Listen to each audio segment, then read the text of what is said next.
Everyone knows Dr. Bruce Scott. He's spoken with the movement now for months and months, and he has written some fantastic, penetrating analyses on the PSYOP that this government has brought in, the use of language and the abuse and the methods of control. So please, put your hands together for a wonderful academic and a great friend, Dr. Bruce Scott.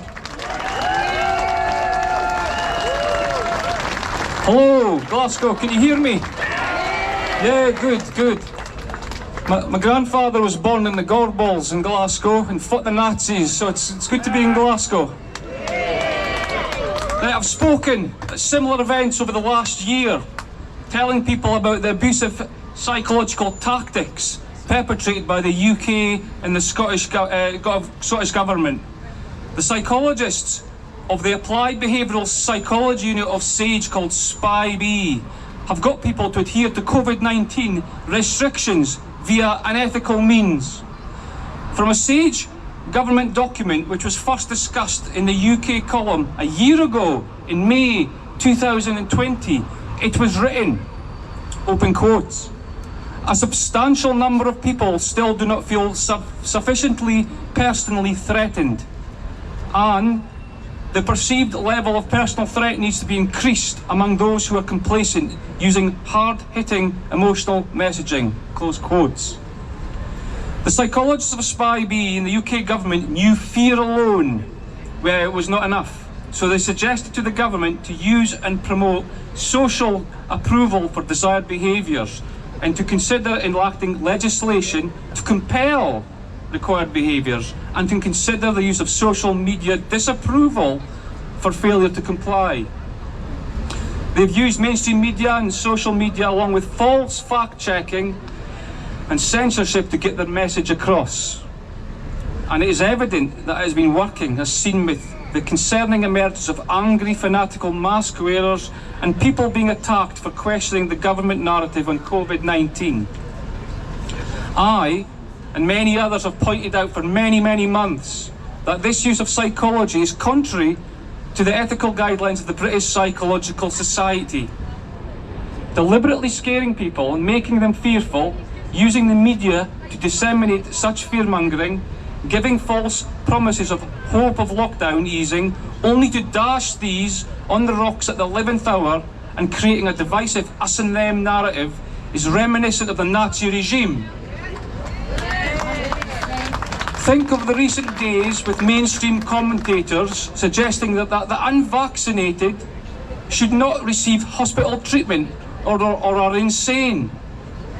These are evil, divisive messages disseminated by the likes of journalist Sarah Vine, the wife of Michael Gove of the COVID-1984 dictatorship.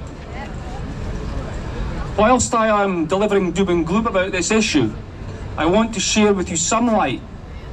Because of the growing pressure and growing awareness of these abusive psychological practices, contra the Nuremberg Code and the UNESCO Universal Declaration on Bioethics and Human Rights, Article 6, the psychologists of SPY-B, of SAGE, are starting to squeal. It was very recently reported in the Telegraph, about a week ago, that the psychologists of SAGE are only now admitting that its work is unethical and totalitarian. In other words, some psychologists are now supposedly expressing regret for their unethical deeds. Dr. Gavin Morgan, a psychologist on the SPY-B team, said, open quotes, "Clearly, using fear as a means of control is not ethical. Using fear smacks of totalitarianism. It's not an ethical stance for any modern government. By nature, I am an optimistic person, but all this has given me a more pessimistic view of people," close quotes. I'm sorry, Dr. Morgan, I don't buy it. You and all the others on that psychology team knew exactly what you were doing was wrong. So did Nicola Sturgeon in the Scottish Government, as well as our useless ex-mental health minister, Claire Haughey. And take note, they did nothing, they supported it. The effects of lockdown, alongside the fear-mongering and the deliberate psychological manipulation, have had a terrible effect on the mental health of our nation. Depression rates are skyrocketing, anxiety is through the roof, and now they even have suicide patrols in London. Do you know where else they keep tabs on people trying to kill themselves? I'll tell you where. Totalitarian communist China. In a totalitarian regime, even suicide is a threat to the regime because it exposes how monstrous and evil it is, so they try to prevent it or cover it up. This psychological abuse has been normalised by the politicians and the mainstream media. We are being conditioned to think it is normal to accept such psychological abuse. They peddle a lie of keeping us safe, of haranguing us to take an experimental vaccine, where approximately 15,000 people in Europe, the USA and the UK have died after taking the vaccine for COVID-19. Not forgetting the millions of adverse reactions. Just a little reminder, a domestic abuser says they want to keep their victim safe and demand that their victim does harmful things.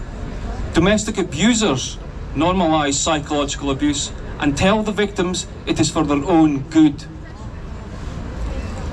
Think of the face mask mandate on people in general, on children in particular. What kind of person normalises putting a face mask on a child? Restricting their breathing, covering their face so people can't see them and they can't see others? Nicola Sturgeon has made children as young as 5 years old wear face masks, and she has the cheek to paint herself as an example of standing up for justice and human rights. The only type of person who puts a face mask on a child is somebody who condones abuse and is on the side of evil.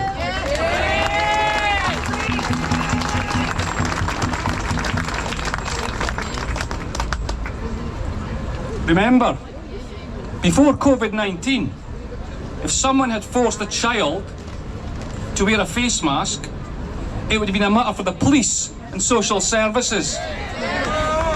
This is how far this country has gone down the rabbit hole of normalisation of this abuse. But this has not come out of nowhere. To reiterate, these methods of normalisation are tried and tested tactics.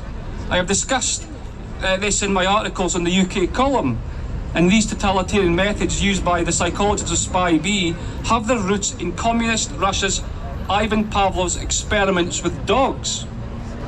He realised that fear conditioning experiments could reduce a perfectly healthy dog to a neurotic mess, and in the long term lead to serious health conditions like cancer. We are being treated like Pavlov's dogs, and our health is being attacked.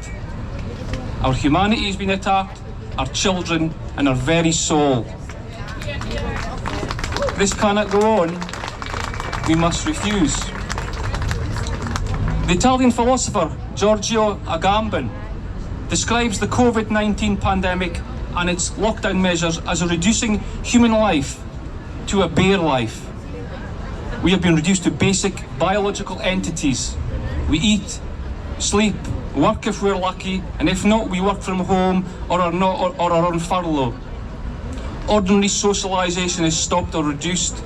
We are told to fear every interaction in our towns and communities and interpret our interactions through the lens of the human as being solely a biohazard, a bare life. We can't even mourn our loved ones properly. Agamben, who knows the fascism of Italy's history very, very well, stated that the university professors who had aligned themselves to the COVID-19 dictatorship in Italy were exactly like the university professors in 1931 who pledged their allegiance to the fascist Italian regime. Likewise, in this country, the intelligentsia, the mainstream media, the politicians and others have pledged allegiance to a most evil, abusive and brutal totalitarian regime. It has been decades in the planning. In my past life in a university psychology department, where I met and knew current members of SPI-B Psychology, team of SAGE. Much research was funded and geared for this moment in history. Hand washing, remote medical consultations, remote working, psychotherapy via an app on one's phone or computer, vaccine hesitancy during a pandemic, and the powerful effect of being convinced just because a scientist tells you so. These were all things that were researched decades ago. What is happening now with these psychological operations is no accident, therefore. No matter how much the psychologists have feigned ignorance, the psychologists of SPI-B can school as much as they want now.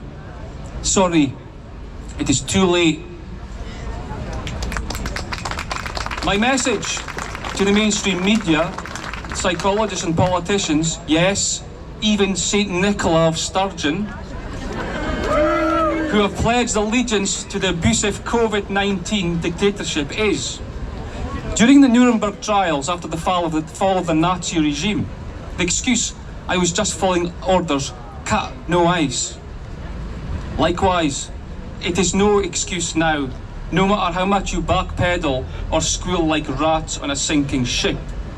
You will be held to account. I and many others will not give up until you are. The day of reckoning will come.